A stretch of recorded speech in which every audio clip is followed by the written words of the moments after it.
سلیم صافی صاحب سے کرتے ہیں پہلا سوال۔ صافی صاحب، یہ خبریں گردش کر رہی تھیں کہ افغان طالبان نے غیر رسمی طور پر یہ پاکستان کو پیغام دیا ہے، یا یہ دعویٰ کیا جا رہا تھا کہ ان کے ایک ہائی آفیشل کی طرف سے یہ بیان جاری ہوا ہے کہ ٹی ٹی پی کو خبردار کرتے ہیں پاکستان پر حملے بند کیے جائیں، بصورت دیگر طالبان کی حمایت سے محروم ہو سکتے ہیں جو پاکستان پر حملہ کریں گے۔ اب ہمیں پتہ ہے پاکستان نے اس سے متعلق اسلام آباد میں فارملی ایک وضاحت بھی مانگی ہے افغانستان سے کہ ایسا بیان ہے یا نہیں ہے، لیکن متضاد اطلاعات بھی آ رہی ہیں اور یہ کچھ زمینی حقائق میں تضاد بھی نظر آتا ہے ہمیں کمٹمنٹ اور ریٹن کمٹمنٹ کے درمیان میں جو معاملہ ہے پاکستان اور افغانستان کا۔ اس کی وجہ کیا ہے سر؟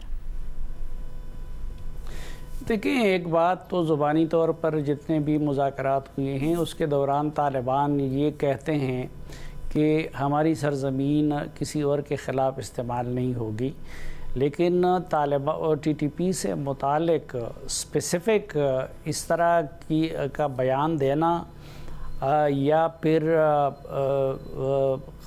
قابل تصدیق اقدامات کرنا، اس پہ افغان طالبان تیار نہیں ہوتے۔ اور جو افغان طالبان کے امیر المومنین ہیں تو اس کو ساری ٹی ٹی پی ان کو اپنا امیر المومنین مانتی ہے، اور ان کے جتنے بھی ٹی ٹی پی کے امیر ہوتے تھے، بیت اللہ محسود تھے یا حکیم اللہ محسود تھے، مولانا فضل اللہ تھے، اور ابھی جو مفتی نور ولی ہے، تو وہ افغان طالبان کے امیر المومنین کی بیعت کر چکے ہوتے ہیں، یعنی ان کا حکم ان کے لیے واجب ہے کہ اس کو مانیں۔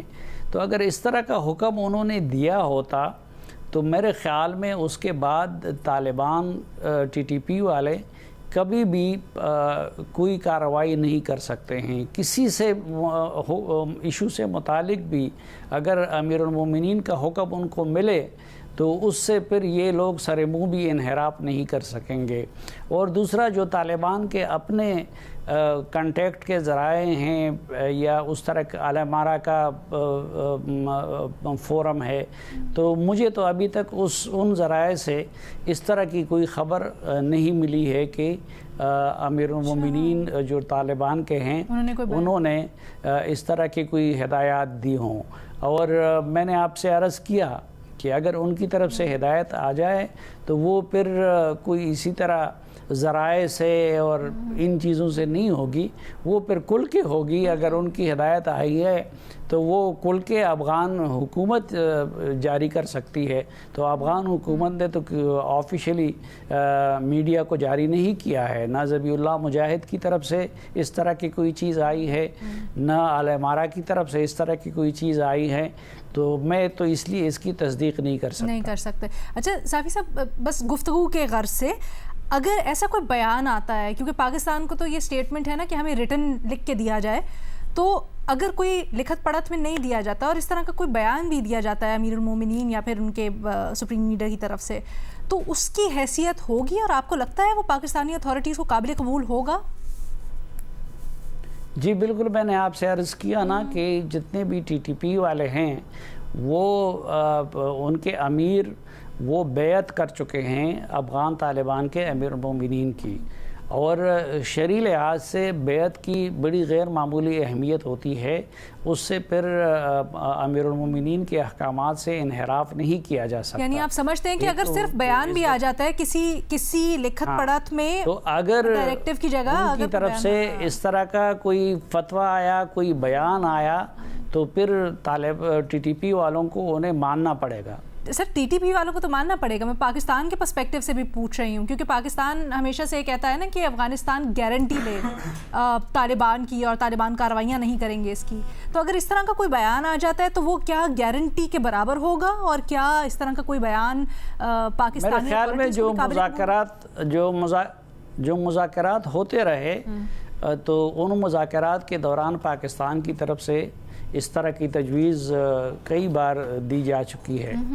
اور کہ امیرالمومنین کی طرف سے اس طرح کے واضح احکامات آنے چاہیے، کیونکہ جب افغان طالبان کہتے ہیں کہ جی ہم نہیں چاہتے کہ پاکستان میں کوئی گڑبڑ ہو، تو پاکستان کی طرف سے ان سے یہی کہا جاتا ہے کہ پھر امیرالمومنین کی طرف سے واضح احکامات کیوں نہیں آتے؟ تو اگر ان کی طرف سے آ گئے تو میرے خیال میں اس پہ پاکستان مطمئن ہوگا۔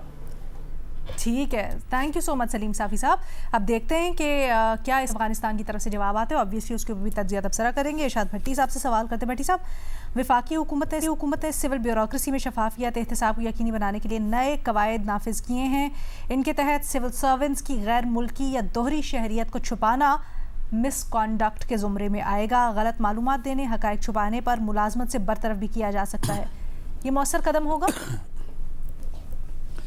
میڈم شیخ، میں نے بھی سنا ہے کہ سخت قوانین نافذ کر دیے گئے ہیں، سخت ضابطہ اخلاق نافذ کر دیا گیا ہے۔ مطلب اب غیر ملکی شہریت بتانا ہوگی، اور یا اگر آپ لینا چاہتے ہیں تو پیشگی اجازت لینا ہوگی، اور معلومات اگر آپ نے جان بوجھ کر غلط دیں تو مس کنڈکٹ بھی ہے اور ملازمت سے برطرف بھی ہو سکتے ہیں، اور اثاثوں کی بھی تفصیلات آپ کو بتانا ہوں گی، اور مفادات کا ٹکراؤ اور سیاسی سرگرمیوں میں حصہ نہیں لینا ہوگا آپ کو، اور ذاتی مفاد کے لیے آپ اپنے عہدے کو استعمال نہیں کر سکیں گے۔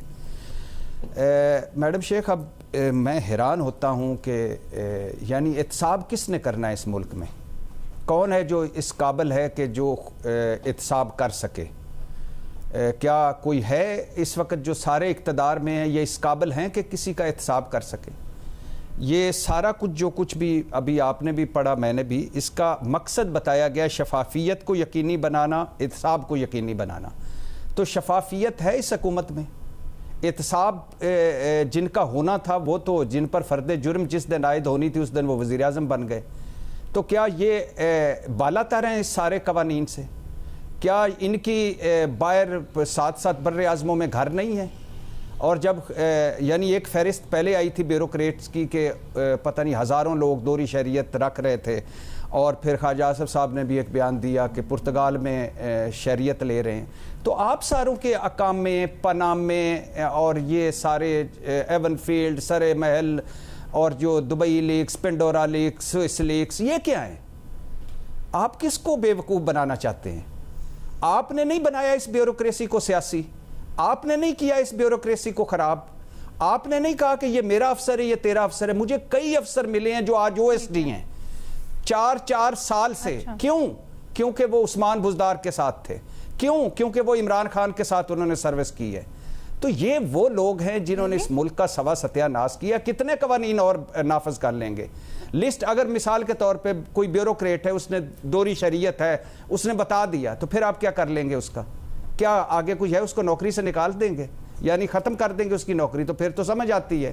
اگر اس نے بتانا ہے، اس نے کہا میرے پاس اتنے اثاثے ہیں، میں یہاں فلاں ملک کا شہری ہوں، تو پھر کیا ہوگا؟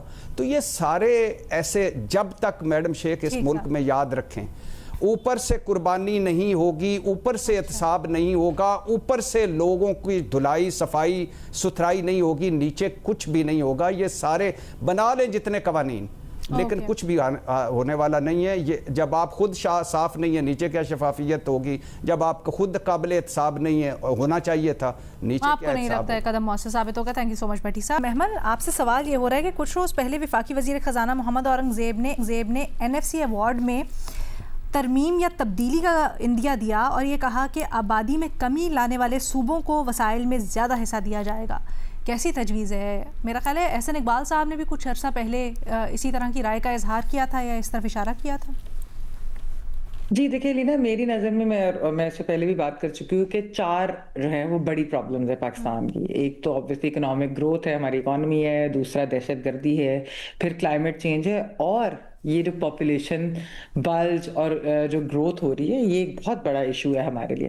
تو اس لیے میں سمجھتی ہوں کہ پاپولیشن مینجمنٹ کو انسینٹیوائز کرنا بہت ایک اچھی سجیشن ہے، اینڈ آئی ہوپ کہ دے گو اہیڈ ود اٹ اور یہ کرے۔ آپ نے دیکھا ہوگا کہ کچھ عرصہ پہلے شہزاد اقبال صاحب نے جو ہے اس پہ ایک اسپیشل پروگرام بھی کیا تھا، کہ جس میں جو نمبرز بتائے گئے تھے وہ بڑے آئی اوپننگ ہیں میرے لیے۔ تو مطلب میں وہ سن کر جو ہے وہ بڑی حیران بھی ہوئی کہ دیکھیں پاکستان میں ہر سال جو ہے وہ 60 لاکھ بچہ جو ہے وہ پیدا ہوتا ہے، آپ سوچیں کہ نیوزی لینڈ کی تو پاپولیشن یعنی کہ اس کی آبادی سے زیادہ ہمارے یہاں سال میں بچے پیدا ہوتے ہیں. اچھا ان میں سے جو 15 لاکھ بچے ہیں یعنی کہ آپ کہہ لیں کہ جو 25% ہے وہ ان پلانڈ ہوتے ہیں. تو اگر آپ پاپولیشن مینجمنٹ کریں تھرو کانٹراسیپٹیوز آپ یہ 25% کو تو ویسے ہی جو ہے کم کر سکتے ہیں. پھر لینا جو یہ این ایف سی کے اوپر جو یہ بات ہو رہی ہے کیونکہ ہم نے دیکھا کہ پاپولیشن ویٹیج پہ جو ہوتا ہے تو اس میں تو یہی ہے نا کہ آپ نے بیسیکلی پاپولیشن بڑھنے کو ایک طرح سے انسینٹیوائز کیا ہوا ہے. جتنی آبادی زیادہ ہوگی اتنا آپ کو زیادہ ملے گا. یہ تو الٹا ہے. اگر پاپولیشن مینجمنٹ کو انسینٹیوائز کریں گے تو اس سے تو پورے ملک کا فائدہ ہوگا نا. تو یہ چیز تو میرے خیال میں ایک بہت ہی امپورٹنٹ ہے کہ یہ کرے. اچھا دوسری جو الینا میرے خیال میں امپورٹنٹ چیز ہے وہ یہ ہے کہ کانٹراسیپٹیوز کے استعمال کے اوپر نا ہمیں کھل کے میرے خیال میں بات کرنے کی ضرورت ہے. کیونکہ جو ہم اویئرنیس پروگرام کی بات کرتے ہیں آپ دیکھیں کانٹراسیپٹیوز کے ایڈز نہیں چل سکتے یعنی اس کو جو ہے بیسیکلی ایک فحاشی اور اس میں ڈال دیا حالانکہ وہ ایک ضروری چیز ہے. آپ کس طرح کے رولز ہیں. اچھا ایران میں یہ نمبر جو ہمارے ہاں شاید یہ 35% ہے لوگ استعمال کرتے ہیں. ایران کے اندر یہ 77% تک ہے. بنگلہ دیش میں 68% ہے. اب یہ مسلمان ملک ہیں وہاں پر بھی یہ چیزیں انفارچونیٹلی یہاں پر ایک میڈیکل متس بھی ہے دوسری طرف جو ہے کلچرل اور ریلیجس متس بھی بنا دیتے ہیں مس انٹرپریٹیشن کر دیتے ہیں وقفے کو اور اس کو ڈسکریج کرتے ہیں. تو میرے خیال میں یہ بہت اہم چیز ہے کہ اس کے اوپر اوپنلی ڈسکشن ہونی چاہیے ہمارے میڈیا کے اندر بھی ہماری حکومت کی طرف سے بھی اور ہمارے ایڈز بھی یہ چیزیں چلنے چاہیے. اور دوسرا یہ کہ ہماری انڈسٹری کو بھی لوکل کانٹراسیپٹیوز بنانا چاہیے کیونکہ دیکھیں اتنی ڈیوٹی ہے کانٹراسیپٹیو جب آپ امپورٹ کرتے ہیں تو ویسے ہی یہاں پر بہت جو ہے وہ کم بنتی ہے اور اس کے بعد جو بنتے ہیں وہ آپ سوری جو آتے ہیں باہر سے اس کے اوپر آپ نے اپنی ڈیوٹی لگائی ہوتی ہے تو وہ لوگ استعمال نہیں کرتے. میں آپ کو ویسے بتاؤں یہاں پر صرف امپورٹڈ نہیں لوکل آپ کو بڑی ریڈیلی اویلیبل ہے. جس سب ستارہ وغیرہ کے جو کانٹراسیپٹیوز کے آپشنز ہیں وہ بڑی عام اویلیبل ہیں اور بڑے سستے ہوتے ہیں لیکن لوگوں کو پتہ ہی نہیں ہے. Would you believe اب میں آپ کو بتاتی ہوں ہم صحافی برادری عموماً یہ کہا جاتا ہے کہ بڑی پڑھے لکھے ہیں اور باشعور ہیں اور پتہ ہوتا ہے. I personally know a woman وہ صحافی ہیں ان کے 3 بچے ہیں اور ان کو ECP یعنی ایمرجنسی کانٹراسیپٹیو پل کے بارے میں پتہ نہیں تھا اور میں نے ان کو پہلی دفعہ میں نے ذکر کیا تو وہ حیران ہو گئی کہتی ہیں اچھا ایسا بھی کچھ ہوتا ہے. بیسک لیب کی بھی بات کر رہی ہوں نا بیسکلی کی بھی بات یہاں پر ہمارے یہاں جو ہے بات نہیں زیادہ ہوتی. آپ پلس کی بات کریے پلس کے کیونکہ کئی لوگوں کو کئی خواتین ٹیبو بھی بہت ہے تو وہ بھی بہت ہے نا اوور آل وہ پل ہو وہ کانڈمز ہو وہ کوئی بھی چیز ہو اس کے اوپر اتنی زیادہ ہمیں بات کرتے ہوئے کہ اس کو ہچکچاہٹ شرم لوگ کہتے نہیں کرو کیا ملک کے اندر الینا ایڈز جو ہیں وہ براؤن پیپر میں دیے جاتے ہیں براؤن پیپر بیگ میں یعنی ایک عورت کے پیریڈز کو ٹیبو سبجیکٹ بنایا جاتا ہے. تو اس ملک میں ظاہری بات ہے کانڈمز اگر آپ خریدنے جائیں اور خاص طور پہ کوئی خاتون لینے جائے شادی شدہ تو اس کو بھی جس نظر سے دیکھا جاتا ہے جس یہ بڑی بات کی ہے بالکل صحیح کہہ رہے ہیں. تو آنیسٹلی یہ بڑی ججمنٹل نظروں سے دیکھا جاتا ہے او کوئی غلط کام ہو رہا ہے شاید پتہ نہیں کیا. بالکل ایگزیکٹلی تو یہ اویئرنیس کریٹ کرنے کی ضرورت ہے اور یہ absolutely 100%. Thank you so much محمل فار دس. محمد علی صاحب سے سوال کرتے ہیں. محمد علی صاحب پیٹ ہیگسیت امریکہ کے وزیر جنگ ان کا بیان ایک کانفرنس میں بڑا زیر گردش ہے جس میں وہ پاکستان اور انڈیا کے تعلقات اور امریکہ کے ان دونوں ممالک سے تعلقات کا موازنہ کرتے ہیں اور پھر کہتے ہیں کہ حال ہی میں پاکستان کے ساتھ جو قریبی تعلقات امریکہ کے ڈیولپ ہوئے ہیں وہ اس کو بڑی انٹرسٹنگ نگاہ سے اور اس کو بڑی کین نظر سے دیکھتے ہیں. بڑے افسوس کے ساتھ کہنا پڑتا ہے کہ امریکہ کے ماضی میں پاکستان کے ساتھ جو تعلقات رہے ہیں وہ بہت اچھے نہیں. ڈوبور کا مطالبہ بھی ہوتا رہا ہے گرم سرد بھی رہے ہیں. یہ جو نئے تعلقات یا پیٹ ہیگسیت جو امریکہ پاکستان کی قربت کا حوالہ دے رہے ہیں آپ کا کیا خیال ہے اس کے لیے پاکستان کو کس طرح سے مینیج کرنا چاہیے یا پاکستان کو کن باتوں کا خیال رکھنا چاہیے؟ دیکھیے یہ بات ایک حقیقت ہے کہ امریکہ جو ہے انسانیت کی تاریخ کی سب سے پاورفل ریاست ہے. خوشحالی کے اعتبار سے بھی وسائل کے اعتبار سے بھی ٹیکنالوجی اور ملٹری پاور کے اعتبار سے بھی. تو اس کے ساتھ خوشگوار تعلقات رکھنا پاکستان کی ایک نیشنل سیکیورٹی کی ایک کمپلشن 3 وجوہات سے.